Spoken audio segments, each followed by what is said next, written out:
Everyone, welcome to Game Milwaukee, and as you can see, we're at the Milwaukee Democratic office, and we have a special guest with us today, Chris. How are you doing? Everybody. I'm good. How are you? Great. We have to talk about your position in the community. Talk to us about that. So, first of all, my name is Chris Walton. I'm the chairman of the Milwaukee County Democratic Party. First African American male in this position since the Reagan era. First openly gay man in this position. Also the first millennial, I think I'm the youngest person ever to be in this position. So a lot of different firsts. So hopefully that's the last though. So tell us about your come up and your story, because being a queer person of color in this position, that's a big deal. And where did it all begin? How did you come into this? So I was a very unambitious child. I originally wanted to be an astronaut. And I fell in love, funny enough, I was in third grade and I was 9 years old at the time. And I was reading the children's biography of John F. Kennedy. And I'm just flipping through the pages and reading about him as he grew up and being as a kid, being rather sick, going off to the Navy, coming back, and his family, and getting elected president. I was like, that's really interesting. That's really exciting. I think I could do that. And so I went home one day and I was telling my parents, like, yeah, I want to be president. And they're like, okay, well, yesterday you were a Power Ranger. The day before you're an astronaut, today you're president. We'll see where that goes tomorrow. And that one stuck. So I've remained in politics. I was involved here locally. I started working on political campaigns in 2004. And since then, I've worked on pretty much everything up and down the ballot, from city council to president. I've done everything from being just a campaign volunteer to being the campaign manager. So basically everything but be the candidate. And so it just kept going.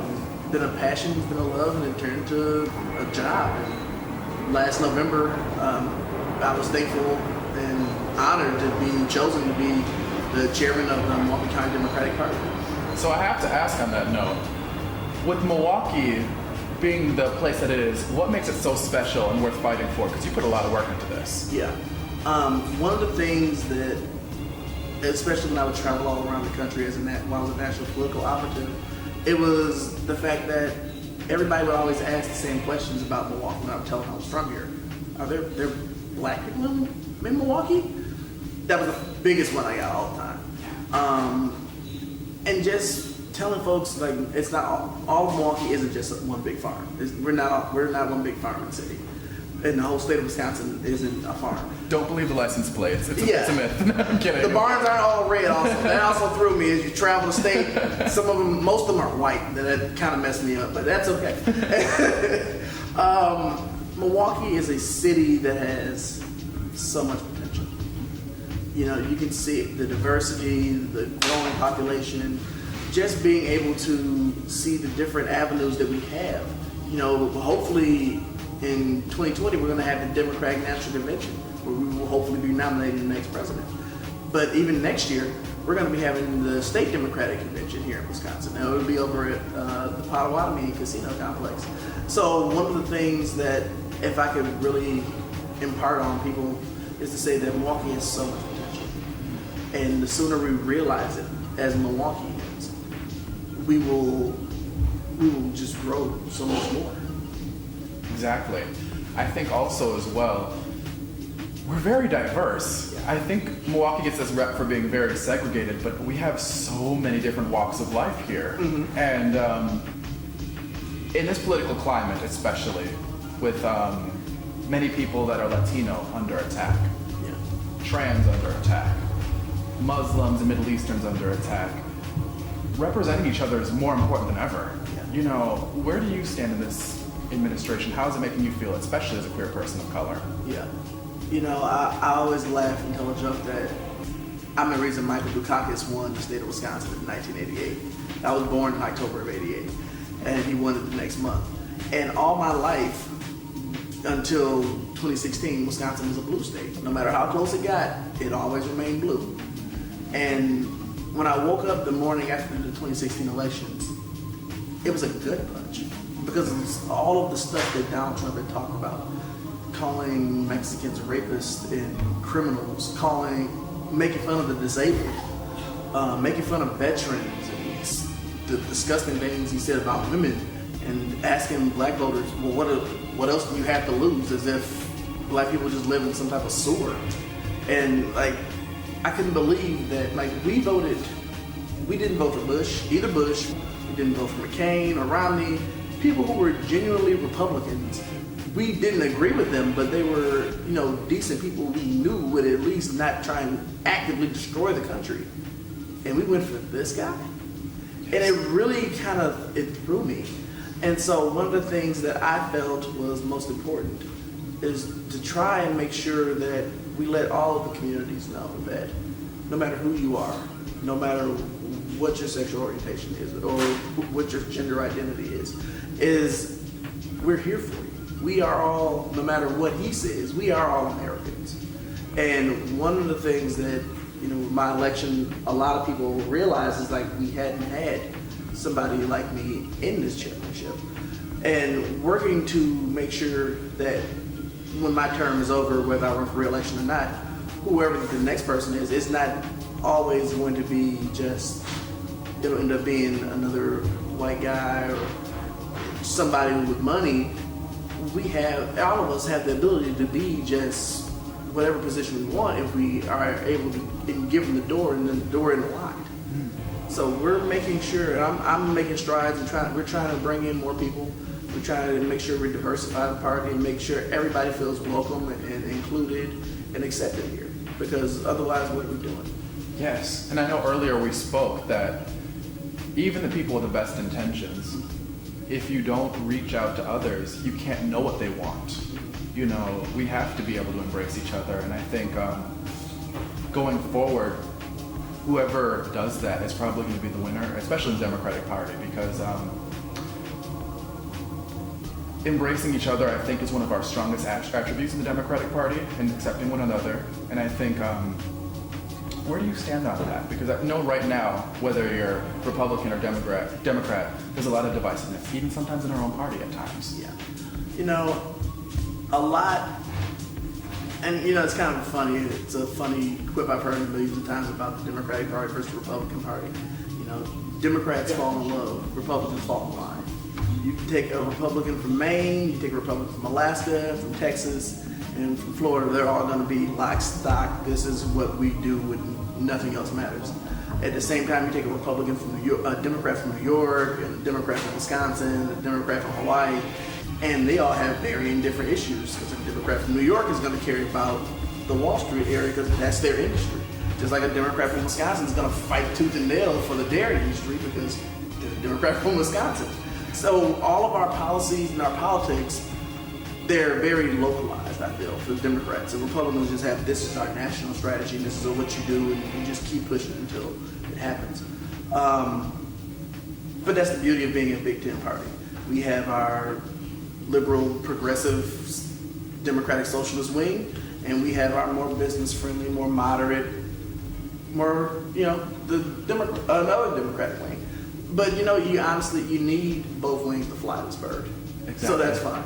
I'd rather have a Big Ten party where we agree with each other 80% of the time than have a very just down the line, we agree 100% of the time, and we never expand our base beyond that. And that's one thing a lot of us have really realized this election particularly. The Democratic Party, there's a lot of us in the tent. We don't always agree like you said. And yeah. I mean, look at Bernie and Hillary. I mean, I think for the most part, a lot of us backed each other up when the time we needed it. But they're very different. Yeah. And that's okay. There's a lot of us in this tent. Mm-hmm. And speaking of the other politicians, we all know you are the biggest Obama fan. I am.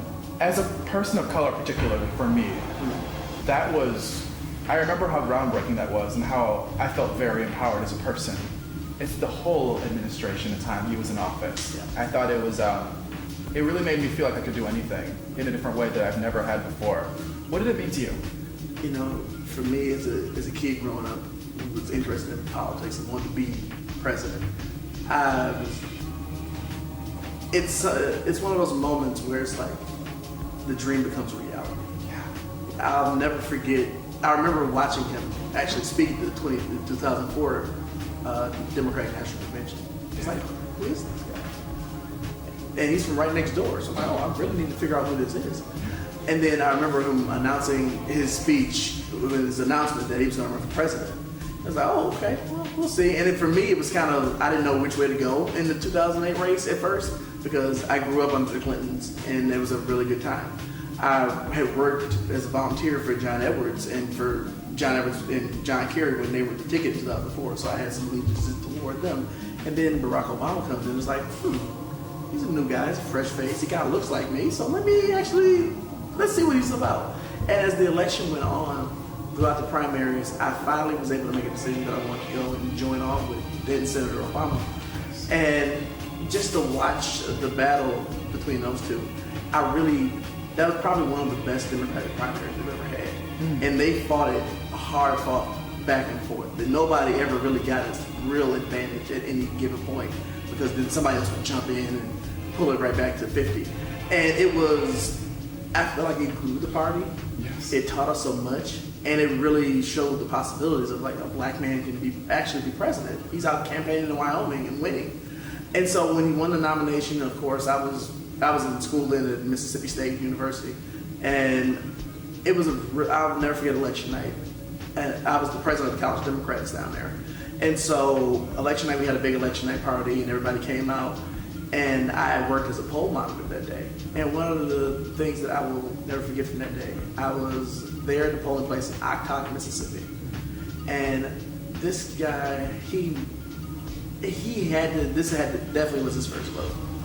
He came in and he just walked off the street. He had on like an A-line t-shirt and some jeans. And it's like, oh, okay, whatever. And he was standing there at the voting booth, and they have electronic voting in Mississippi. And he kept doing like this to the screen, like he was trying to read it, but he couldn't quite figure it out. And so I approached him, and I was like, hey, he was like, he needs some assistance, and they came and helped him out.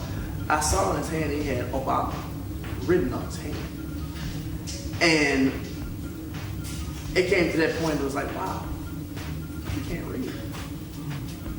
But he knows he's trying to compare it to see which one of these is Obama.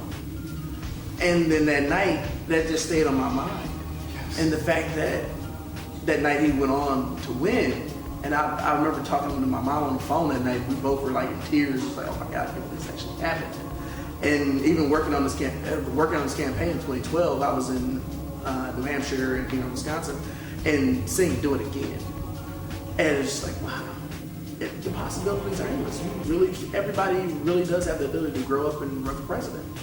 And it was like, wow, this is amazing. And then, of course, 4 years later in 2016,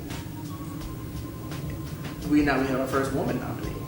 Yes. So it's like, oh, okay, here we go. It was almost, he opened, I don't want to say open the door, but when possibilities open, other people really feel they can too. And that was great from going from a black man to a woman. Mm-hmm. The representation and everyone who's different being seen, who's usually deemed other. Mm-hmm. That's a great thing. The whole theory of the president of the United States is going to look just generic. This is what the president will be. In movies, the whole paradigm is completely shifted now. Mm-hmm. You'll see TV shows where the president may be black, the president may be Hispanic, the president is a woman. And it's like, oh, everybody really can be president now. And sadly, we've proven that theory a little bit more than I thought we would have with 2016. I was like, everybody can be president now. It's interesting. We talked about with Obama, you cried, because I cried with Obama as well, tears of joy. But when Trump was elected, I actually cried just out of, it wasn't necessarily crying for myself, but I think what really struck a nerve is I have a lot of immigrants in my family, and I thought of the Middle Eastern people and just how terrible they treat those girls. I remember once one of the girls got her headpieces ripped off, and I saw that just really angered me.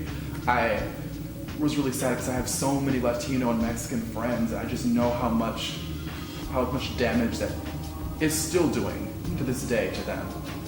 And it's such a whiplash what happened. I know you have thoughts about that and what happened. I think one of the biggest days that I always think of with the Obama presidency is when he was down in Charlotte speaking at the church that had been shot up. It was the same day that marriage equality was enacted across the whole nation. So it was like on one side of the screen, people are celebrating in the streets because America has again lived up to its creed and extended freedom to a whole new group of people. But on the other side, it's like this freedom is also still needing to be worked on because of our freedom to have guns, beyond sometimes where it should be, I believe, all these people just got murdered. And they weren't murdered they were murdered senselessly just because of them being black. And that is just, it's sad and it's disgusting. And it's such a, I think being an American citizen is such a, yes, but. It's a paradox. Yeah, you get a day when it's just like amazing. Like, I can't believe this day happened. And the very next day, you get a Sandy Hook event where a bunch of kindergartens are mowed down in school. And so you have to be able to withstand that balance. Honestly, those days, I like those good days a lot better. Agreed. And we have a lot of work to go forward. I think us Democrats, we're not out of the woods yet. No. It's a long way to go. Oh, yeah. But you know, I think this particular point in time has really awakened a lot of voices that we generally don't see before. Yeah. We were seeing a lot of trans people in our positions now. We're seeing a lot of more women in positions, a lot of them, and it's great. We're seeing a lot more people of color, and I don't want to give Trump credit for this, but I think he really made us feel that we had to stand up more than ever. And I think if we're going to end on a positive note, you know, that is something. And I think maybe we did need that in some regard to say, well, we can't just be complacent. Yeah. You know, we have to stand up and be educated and learn and know that, you know, we can't just rely on Obama to be our Superman for forever. I agree. You know, if you look at the results from the elections in Virginia this past fall, you look at the race down in Alabama, you look at just the races going on here in Milwaukee right now with Arnell Lucas running for sheriff. You got races like Marissa Bell Cabrera, and you have potentially the first openly gay black person who could ever be elected to the state legislature running this year. You have races all over the country like Stacey Abrams running for governor. You got Jared Polis running in Colorado, who's an openly gay man who's running for governor of Colorado. He won the nomination and looks likely he'll be the first openly gay man ever elected. You have, of course, Tammy Baldwin, who's running for the U.S. Senate again. You need to get out and vote to re-elect her. But there's so many people. Yes. You know, the diversity of the Democratic Party and it's our strength. It's our strength. Be it issues-wise or be it who we are. Diversity is what is making us, and diversity is what makes America great. Yes. And so... Say it again. Diversity is what makes America great. I have to say, it's truly been an honor having you on the show. Please Thank you. Come Absolutely. back anytime. I will. Anytime. All right, we're signing out. Have a good one.